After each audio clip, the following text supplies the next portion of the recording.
What's up YouTube, Dale here from Zephyr, and today I'm going to be bringing you a dedicated combo guide for DDDs, but as an added benefit I'm going to show you how the same combo can play through all of these powerful hand traps in front of you. Now there are other hand traps that will adapt this combo video, and as I've mentioned before, and I highly shout out Different Dimension Dreamer, go and check out their video. I'll put the link in the description again for this one as well, so you can see all the different variants of the timings of when Nibiru could hit, the timings of when Imperm can hit, Ash can hit, Perulia, Molchomi, Fuwalos, you name it. There are so many different variants, it's crazy, and it's probably the best video online for DDD content. But what I'm going to show you in this video is I'm going to show you this deck's best one card combo. I've already shown you the DD Savant Kepler combo. This one is going to have the ability to play through Nibiru, Droll, and Infinite Impermanence. So I'm going to start off by showing you the baseline combo so you can see what your ideal end field is going to be. And then I'll show you how all of these hand traps interact and how you can play through them and still set up an incredibly powerful end field. So we're going to be starting off with the Dark Contract at the gate. We're going to activate this to grab us our Doom Queen. We're going to scale the Doom Queen, which will give us access to our Dark Contract with the Zero King.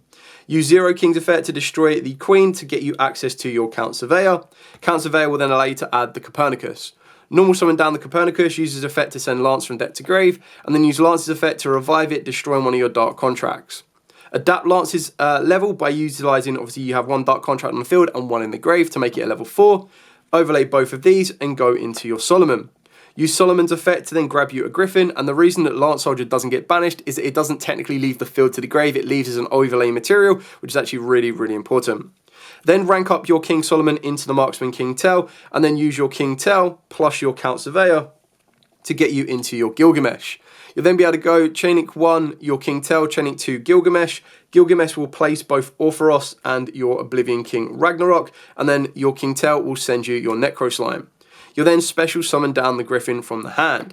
Now this is the last possible point that our opponent can Nibiru us, and I'll show you that in the next combo so you can see how it adapts, but I'm just giving you a highlight point of this is one of the ones where Nibiru can interact with you. You're then going to link off your DD Griffin and your Gilgamesh to get you into your Zeus Ragnarok, so you are now protected from Nibiru. You'll now be able to use the Necro Slime's effect in the grave, banishing itself and the King Tel to get you access to your Flame King Genghis. Now you've got the ability to Pendulum Summon. The only one you can Pendulum Summon with a scale of a 3 and a 5 is a level 4. So the one you're going to want to summon is your DD Griffin. In turn, this will then allow you to trigger Genghis' effect to bring back the Lance as it wasn't previously banished, to then synchro these two together and get you into your first King Clovis. Then you'll be able to utilize King Clovis' effect to bring you back your DDD Marksman King Tel, and then overlay both of these to go into your High Flame King Caesar. So now what you're going to do is you're going to use your Sky King to destroy your own King Tel. This will then set you up with an additional Pendulum Summon, and in doing so you'll be able to summon out your Doom Queen from the extra deck while also sending one from the deck to the grave, and the one you're going to want to send is your Defense Soldier. I just like how much versatility this card provides with particular combos like this, but it's entirely up to you whether you choose to play that card or not. We'll then be able to use our Oblivion King Abyss Ragnarok to revive the Soldier. In doing so, we can now use Soldier's effect to summon out the Orpheros from our scale. You can then synchro these two together, being able to give you access to your Cursed King Siegfried, so you're in a very good position at this point here. We now use Defense's Grave effect, banishing this to be able to grab us back a scale. The scale you're going to want to go for is as low as possible, so either your Griffin, but you probably want to leave that in there because that will be one you get to summon, so the ideal one will be your Count Surveyor. So you're going to be able to scale that one back up, and we have an additional Pendulum Summon. So you're going to want to Pendulum Summon out your Griffin and your Orpheros. You'll then be able to overlay both of these to get you into your Triple D Wave King Caesar, and then you can use your Wave King Caesar and your Doom Queen to then get you into a second Gilgamesh. In doing so, trigger off the Triple D Wave King Caesar's effect to grab you access to the Dark Contract with a Witch. Set the Dark Contract with a Witch, and then rank up your Gilgamesh into your Divisor King Deus Machanex. So as you're ending this field here, what you've got is you've got the negate off the back of your Ragnarok, you've got negate off the back of Siegfried, you've got 2 negates off the back of your Caesar, you've then got your Queen. Should anything be destroyed, Queen can summon it and then destroy a card. You've got Witch that will give all of your DD monsters an additional 1,000 attack, or technically Fiend type monsters an additional 1,000 attack, but it also gives you the ability to then send a DD or a Dark Contract from the hand to the grave to target a card on the field and destroy it. You've then got the ability of your Divisor King Deus Ex Machina to destroy your Dark Contract with a Witch and absorb 1 card. You've then got the ability to destroy your Dark Contract with the Zero King and absorb another card. And at this point, you'll have the ability to detach 2 materials and absorb 1 more card. And then you've got 2 more materials to detach and absorb a final card. So you've got 4 absorbs off of the back of your Machinex as well, which is absolutely crazy.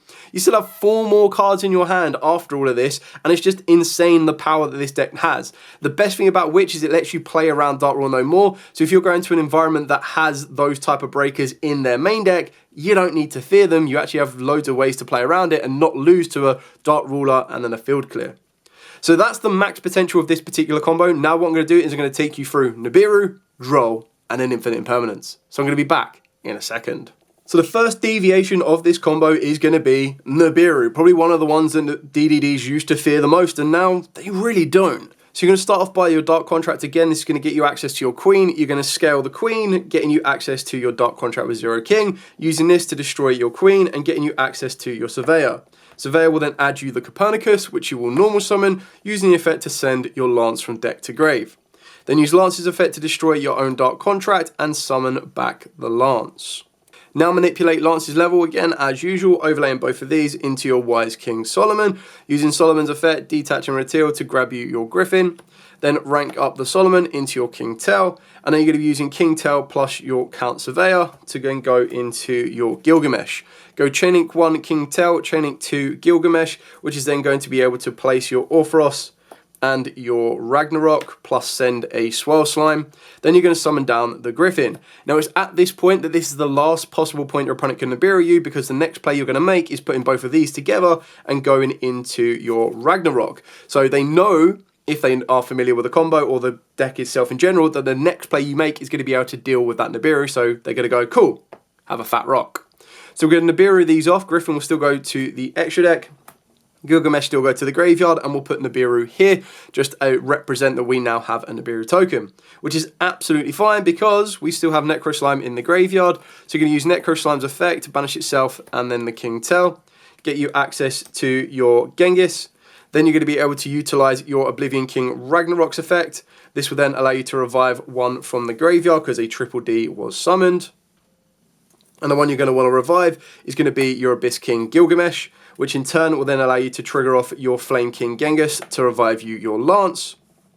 And then you have the ability to Pendulum Summon out your Double D Griffin. You're then going to be able to synchro your Lance plus your Griffin together. And this will get you into your first King Clovis. Clovis will then revive back the King Tell. And then you'll be able to link your Genghis plus your King Tell together. And this will then get you access to your DDD Sky King Zeus, whereas your King Tell will send you your Defense Soldier.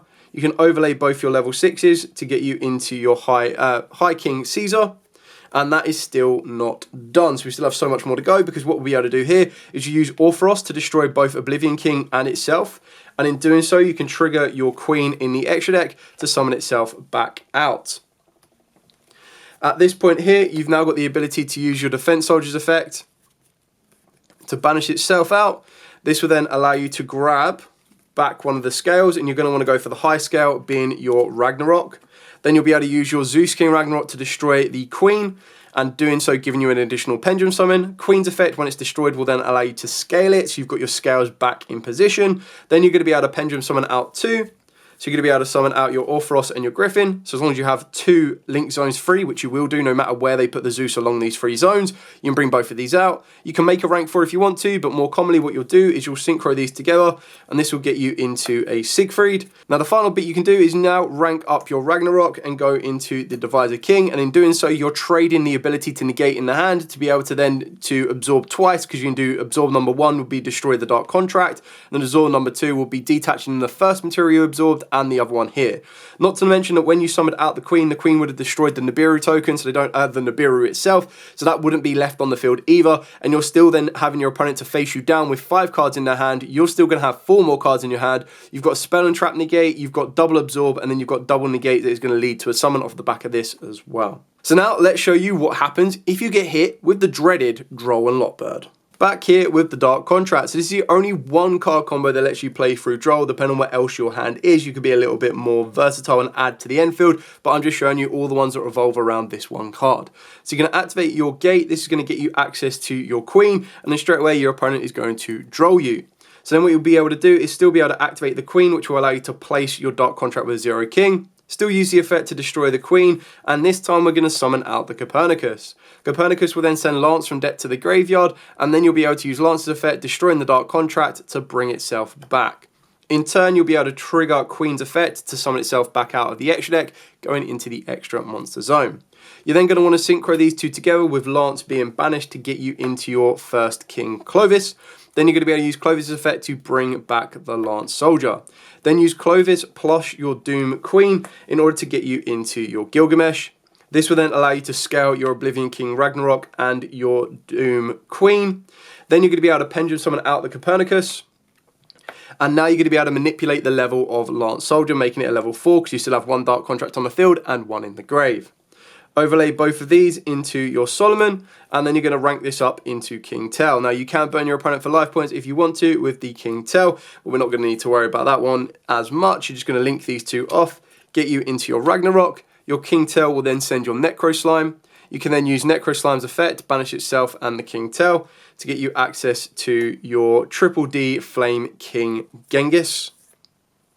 Then you'll be able to use your Oblivion King Ragnarok to revive from the grave. So the card you want to revive is going to be your Clovis, because of course that's where your rank 6 going to be. Genghis can then revive any from the graveyard, doesn't make much of a difference, you're just going to be using it as overlay material, so just bring back whatever you feel is the most effective for you. You're going to be able to overlay both of these to go into your Wave King Caesar, and then the card you revived off of the back of your Genghis is then going to go into the Devicer Deus Ex Machina. Now remember again, you're still going to have 4 cards in your hand, and you still have the interruptions of 2 off the back of Caesar, 1 off the back of Ragnarok, and then the ability of 2 off of the back of the Devicer King Machinex as well.